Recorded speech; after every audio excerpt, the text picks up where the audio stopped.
-5, -4, -3, -2, X -1. Fire.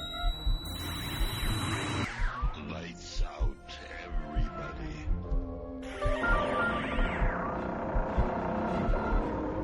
The creaking door. Dimension X. Inner Sanctum Mystery. X -1. Dark fantasy.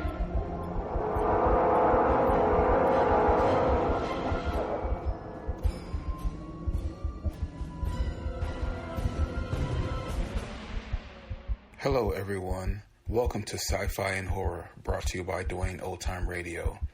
Sci-Fi and Horror features some of the best programs from the golden age of radio, including X-1, Orbiter X, Dimension X, it's a lot of X's, Lights Out, Ray Bradbury, Dark Fantasy, and many, many more. Before we start today's sci-fi and horror thriller, if you enjoy what I'm doing, let me ask you to subscribe to my channel. Subscribing is 100% free, and you will receive notifications on new posts. Lastly, if you have a moment, please write a short 1 or 2 sentence review or give a rating on your preferred podcast service. A positive review or rating would help me out a lot. And now, on to the show. And again, thank you for your support. Hope you enjoy. December 13th is here. Happy December 13th, everyone. We will bring back CBS Radio Workshop. The series CBS Radio Workshop. This drama is titled Season of Disbelief in Hail and... Wait, let me start that over. Season of Disbelief in Hail and Farewell. This is the 4th episode of CBS Radio Workshop, and this episode aired February 17th, 1956. CBS Radio, a division of the Columbia Broadcasting System, and its 217 affiliated stations present the CBS Radio Workshop, radio's distinguished series dedicated to man's imagination, the theater of the mind.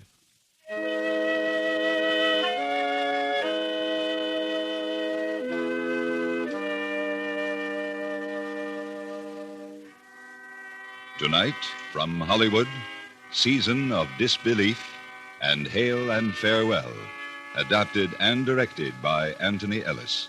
2 unusual and provocative character studies by one of America's most original authors, Ray Bradbury. Ladies and gentlemen, Mr. Bradbury. It has always seemed to me that life, to all of us, is an endless coil of rope playing through our hands every moment of every hour of the day. The long line of the rope goes back to the time we were born and extends on out ahead to the time of our death. In between lies the eternal now, the flickering moments when each of us must play the rope as best we can, without burning our fingers, snarling the coils, or breaking the line. This is a study of one woman and her rope. Season of Disbelief.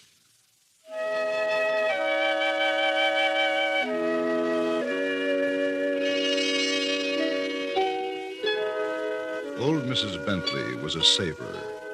She saved tickets, old theater programs, bits of lace, scarves, railroad transfers, and such things.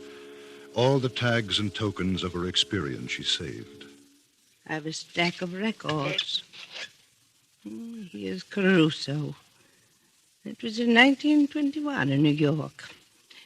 I was 40. John was still alive. Here's June Moon, 1929, I think, right after John died. That was the huge regret of her life, in a way. The one thing she had most enjoyed touching and listening to and looking at, she hadn't saved. John was far out in the meadow country, dated and boxed and hidden under grasses. And nothing remained of him but his high silk hat, his cane, and his good suit in the closet. But what she could keep, she had kept, pink-flowered dresses crushed among mothballs and vast black trunks, and cut-glass dishes from her childhood. Her past lived with her.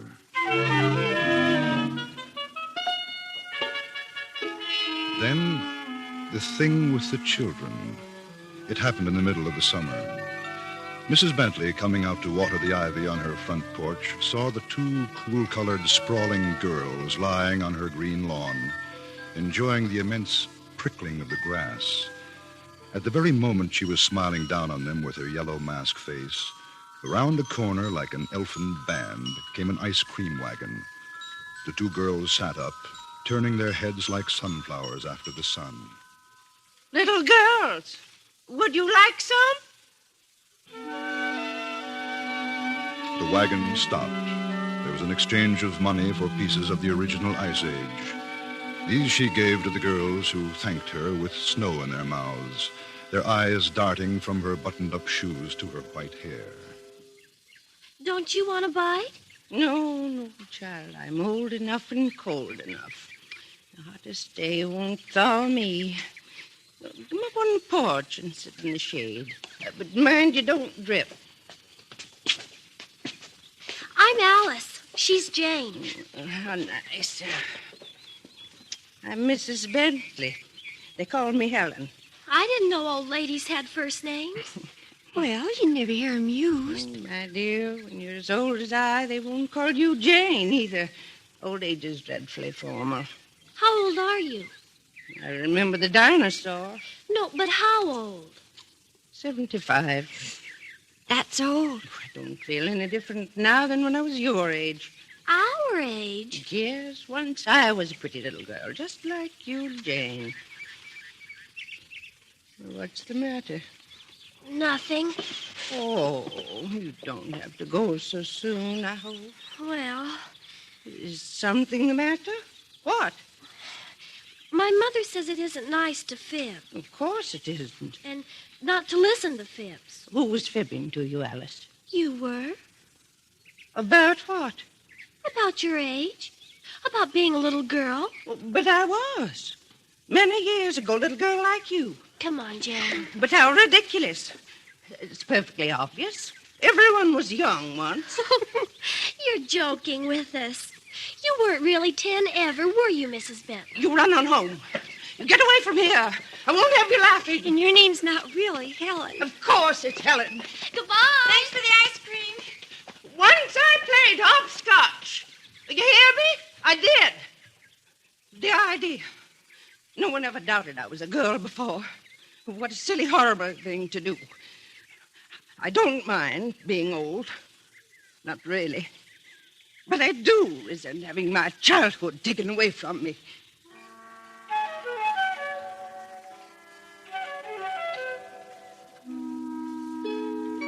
After supper, she gathered together certain items in a perfumed kerchief. Then she went to her front porch and stood there stiffly for half an hour. As suddenly as night birds, the two girls flew by, and Mrs. Bentley's voice brought them to a fluttering rest. Girls! Girls! Yes, Mrs. Bentley? Come up on the porch. Yes, Mrs. Bentley. I've got some treasures to show you. Sit down, both of you. Now, here. I wore this when I was 9. It's a comb. Let's see. It's pretty. And here's a tiny ring I wore when I was 8. It doesn't fit my finger now. Why, it just fits me. The comb fits my head. And here, a picture. Who's this little girl? It's me. Oh, it doesn't look like you. Anybody could get a picture like this somewhere. But it's the truth. Any more pictures, Mrs. Bentley? Of you later? You got a picture of you at 15, and one at 20, one at 40, 50? Oh, nonsense. I don't have to show you anything. And we don't have to believe you. But this picture proves I was young. That's some other little girl like us. You borrowed it. I was married. Where's Mr. Bentley? He's been gone a long time. If he were here, he'd tell you how young and pretty I was when I was 22. But he's not here, and he can't tell. I have a marriage certificate. You could have borrowed it. The only way I'll believe you were ever young is if you have someone say they saw you when you were 10. Thousands of people saw me, but they're dead, you little fool. Dead or ill or gone away in other towns. I don't know a soul here. Just moved here a few years ago, so no one saw me, young. Well, there you are. Nobody saw her. Listen, you must take these things on faith. Someday you'll be as old as I.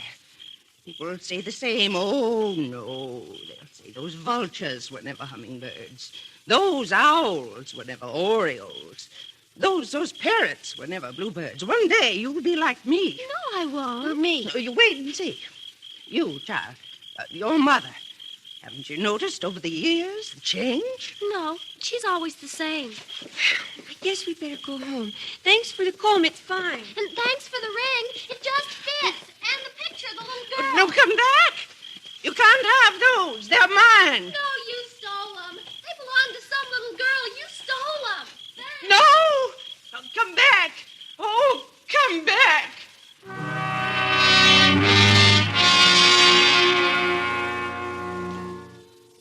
She lay awake for many hours into that night, among her trunks and trinkets. A night wind blew in the room. The white curtain fluttered against a dark cane, which had leaned against that wall near the other bric-a-brac for many years. The cane trembled and fell. Its gold ferrule glittered in the moonlight. It was her husband's opera cane. It seemed as if he were pointing it at her, as he often had, using his soft, sad, reasonable voice. Those children are right. They stole nothing from you, my dear. These things don't belong to you here, you, now. They belong to her, that other you, so long ago. And then, as though an ancient phonograph record had been set hissing under a steel needle, she remembered a conversation she had once with Mr. Bentley. Mr. Bentley, so prim, a pink carnation in his whisk-broomed lapel. My dear, you never will understand time, will you? Don't you see, no matter how hard you try to be what you once were, you can only be what you are here and now. Time plays tricks. When you're 9, you think you've always been 9 years old and will always be. When you're 30, it seems you've always been balanced there on that bright rim of middle life. And then, when you become 70, you are always and forever 70. You are in the present. You are trapped in a young now or an old now. But there is no other now to be seen. Ticket stubs are trickery. Saving things is a magic trick with mirrors. You're saving cocoons, corsets in a way you can never fit again. Why save them? You can't really prove you were ever young. Pictures, John. No, they lie. You're not the picture. Affidavits. No, you're not the dates or the ink or the paper. You're not these trunks of junk and tricks. You're only here now, the present you. Yes, I see.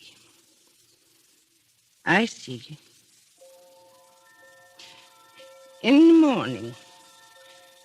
morning, I'll do something final about this and settle down to being only me and nobody else for many other year. That's what I'll do.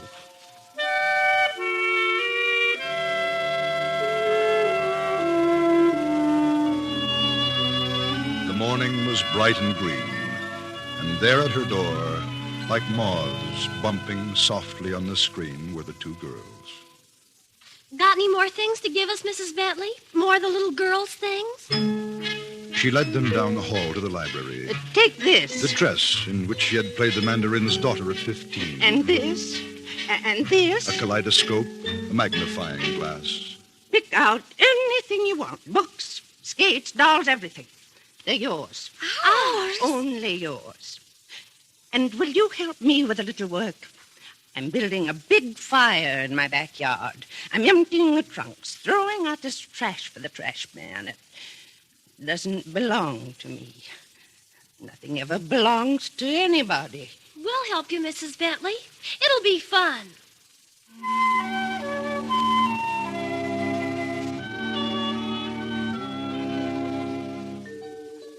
And now, on summer afternoons, you can see the two little girls like wrens on a wire on Mrs. Bentley's front porch.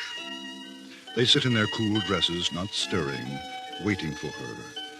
And when the silvery chimes of the ice cream man are heard, the front door opens, Mrs. Bentley floats out with her hand deep in the throat of her silver-mouthed purse, and for half an hour you can see them there on the porch, the two girls and the old lady, putting coldness into warmness, eating chocolate icicles, laughing. At last they are good friends. How old are you, Mrs. Bentley? 75. How old were you 50 years ago? 75. You were never young, were you? And never wore ribbons or dresses like these? No, Jane. Never. Have you got a first name? My name is Mrs. Bentley. And you've always lived in this one house? Always. And never were pretty? Never. Never in a million trillion years? Never in a million trillion years.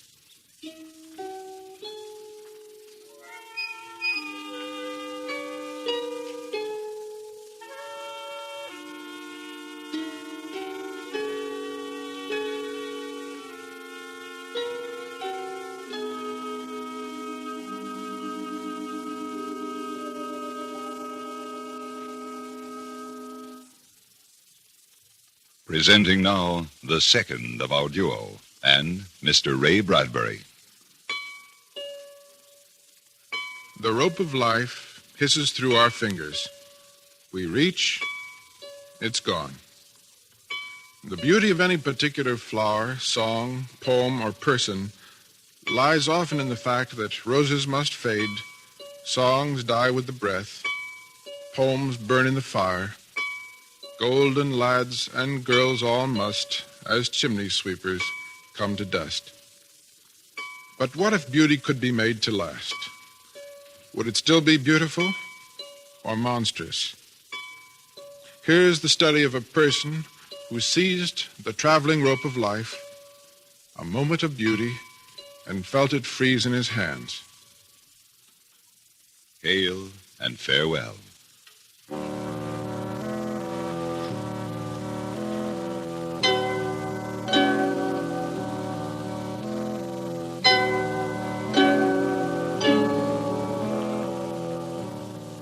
He was going away. There was nothing else to do.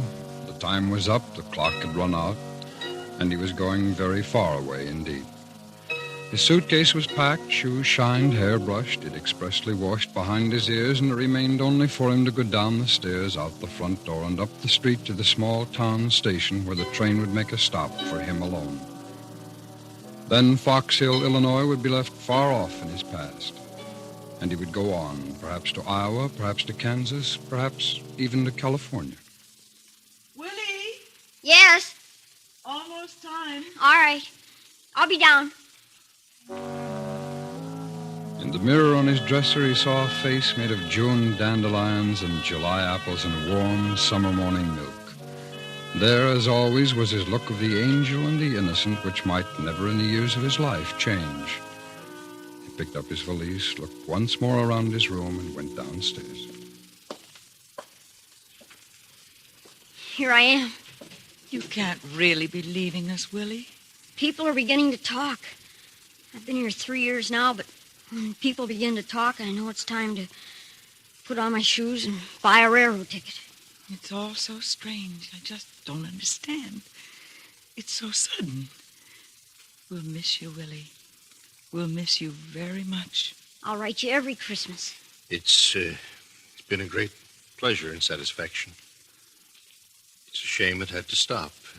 Shame that you had to tell us about yourself. An awful shame you can't stay on.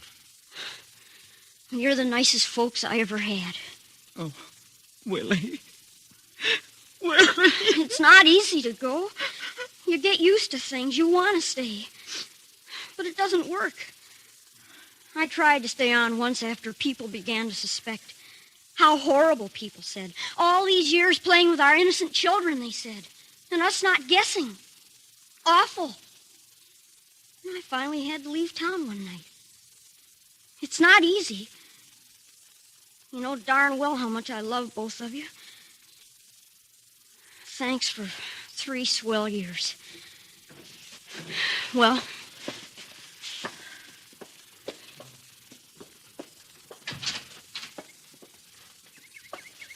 Willie, where will you go? I don't know. I just start traveling. When I see a town that looks nice and green, I settle in. Will you ever come back? Oh, in about 20 years, maybe it should begin to show on my face. When it does, I'm going to make a grand tour of all the mothers and fathers I've had. Oh, Willie. We can't complain, Anna.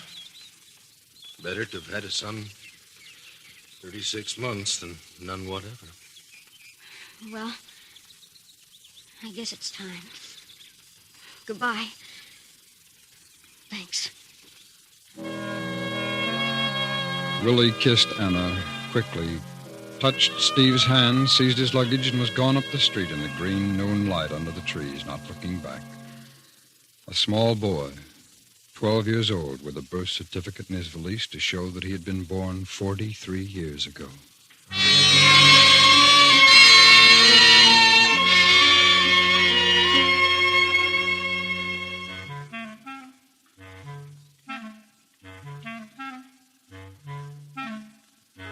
The boys were playing on the Green Park Diamond when he came by. He stood a little while among the oak tree shadows, watching them hurl the white, snowy baseball into the warm summer air. The boys' voices yelled, and the ball lit on the path near Willie. Hey, Willie! Where you going, Willie? Gonna visit a cousin of mine for a few days. Huh? You guys just throwing the ball around, huh? Yeah. You taking the train alone, Willie? Yeah. Boy, that's neat. Hey, how about a couple of throws? I got a little time. Sure, I guess so. Willie dropped his bag and ran back. The white baseball was already up in the sun and plunging down to him.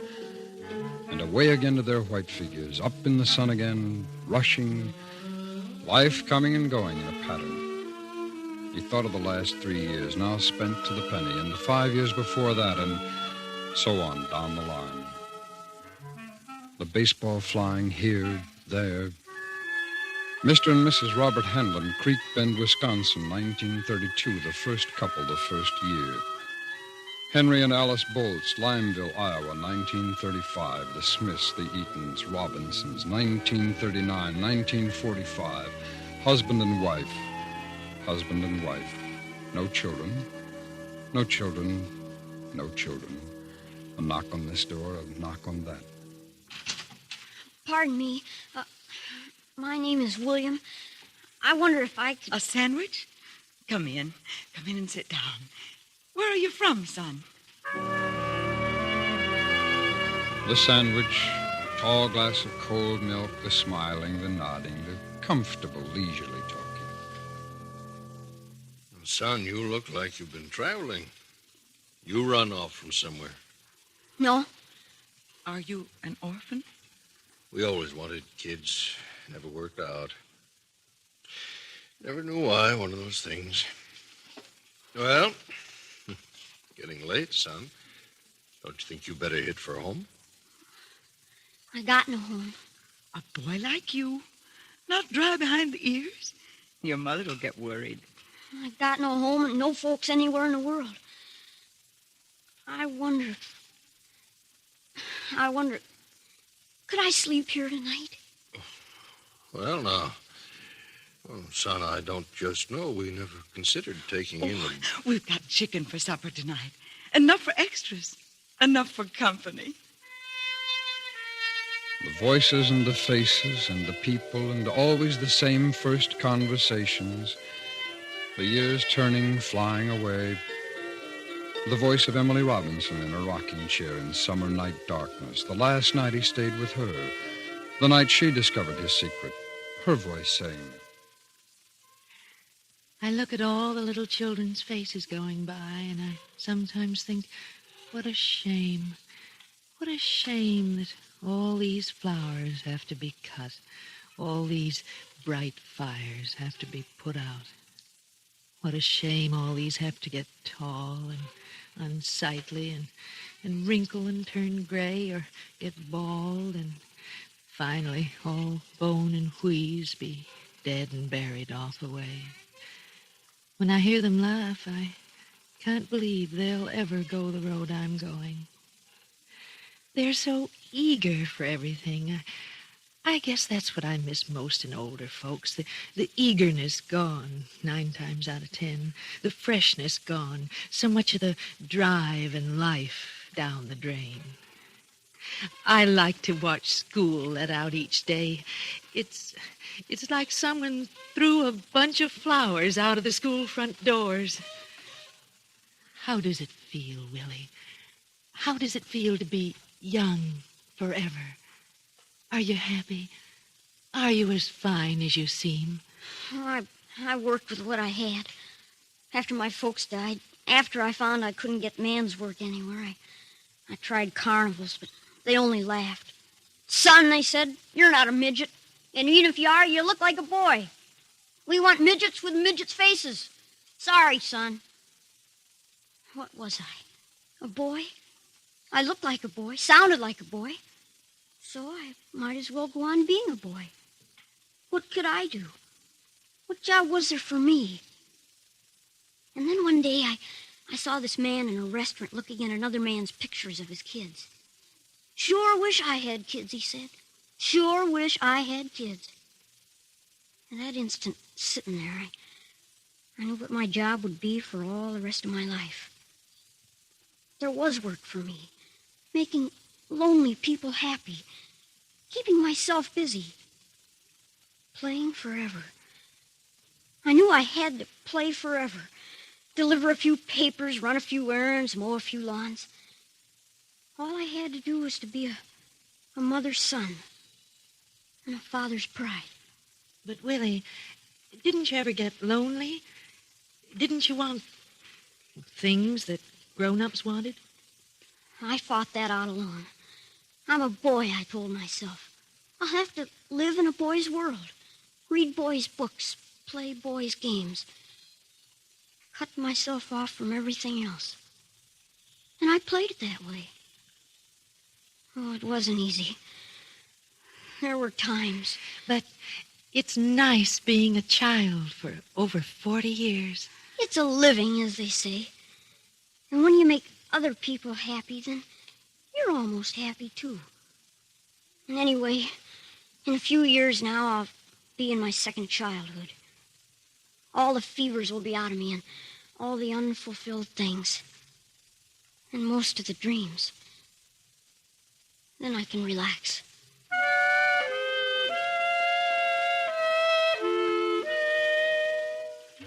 He threw the baseball one last time and broke the reverie. Then he was picking up his suitcase. The 2 boys stood beside him. They were embarrassed at his shaking hands with him. Oh, Willie.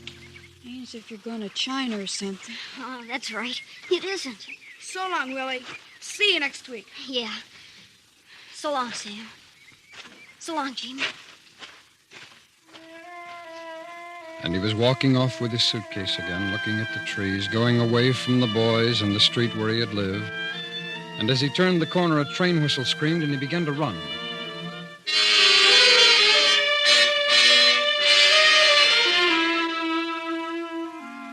In the early morning, with the iron smell of the train around him and a full night of traveling shaking his bones and his body, he awoke and looked out on a small town just arising from sleep.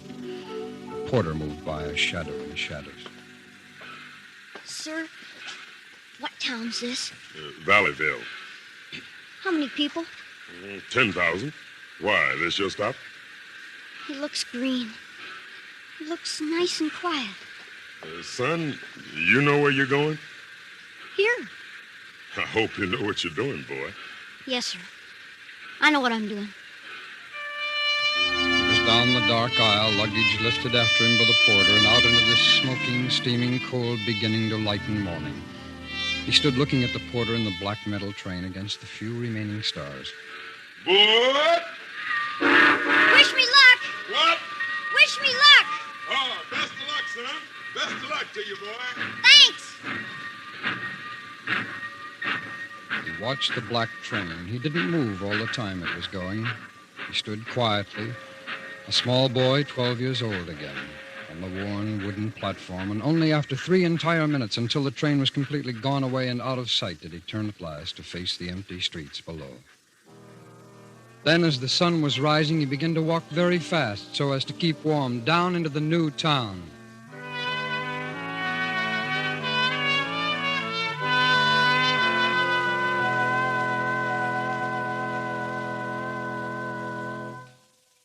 Tonight, the CBS Radio Workshop has presented 2 studies by Ray Bradbury, adapted and directed by Anthony Ellis. The first, Season of Disbelief, with Virginia Gregg and John Dehner, Dawn Bender, Marion Richman, and Herb Butterfield. The second, Hail and Farewell, with Richard Beals, Stacy Harris, Vivi, Janis, Lawrence Dobkin, Paula Winslowe, Roy Glenn, Billy Chapin, and Peggy Weber. We wish to thank Mr. Bradbury for being our special guest. Original music for tonight's program was composed and conducted by Jerry Goldsmith. The CBS Radio Workshop is produced by William Frug. This is Hugh Douglas inviting you to join us again next week when we present the eminent Shakespearean teacher, Dr. Frank C. Baxter, professor of English at the University of Southern California, and Mr. William Shakespeare, noted author, who will be our special guests, presented on the CBS Radio Workshop. On Sunday, over most of these same stations, the New York Philharmonic Symphony will be heard in another exciting concert conducted by Dmitri Mitropoulos. This weekend, the noted Polish pianist Witold Malkoczynski will be heard as soloist. Stay tuned for 5 minutes of CBS News, to be followed on most of these stations by The Jack Carson Show. America listens most to the CBS Radio Network.